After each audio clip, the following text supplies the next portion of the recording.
Pass दीर्घ श्वास घ्या. सोडा. परत घ्या. हळू सोडा. बेटर. बेटर.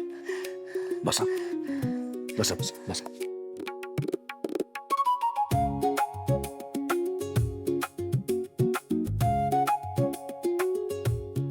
हे घ्या.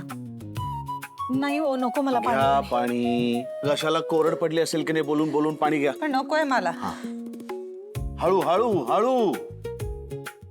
आणि तुम्ही एवढा स्ट्रेस घेताय स्वानंदी मॅडम.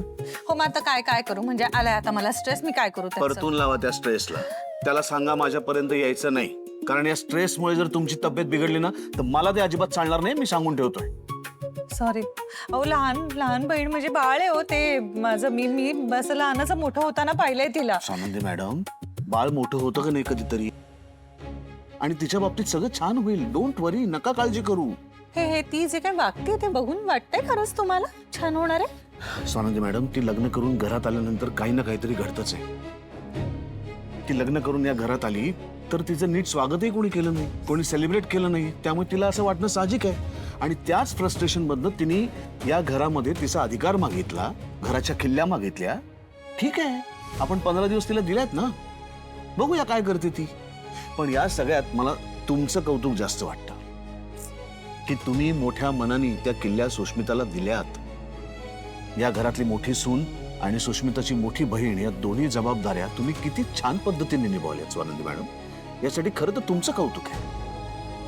आणि तुमच्यासारखा आदर्श समोर असताना मला खात्री आहे की सुष्मिता या घरामध्ये अगदी व्यवस्थित रुळेल. त्यामुळे काळजी नसावी. द्या. अजून प्यायचंय? ती रुळेलच हो राजवाडे, पण मला टेन्शन ह्याचं आलंय की तिने आज जे काही केलंय ते काकू आणि अंशुमनच्या सांगण्यावरून केलंय. फक्त तसा पुरावा नाहीये. एकदा का तो पुरावा सापडला की सगळं तुमच्यासमोर उघड करून ठेवीन मी. या माणसात या. शेजारी एक माणूस बसलाय.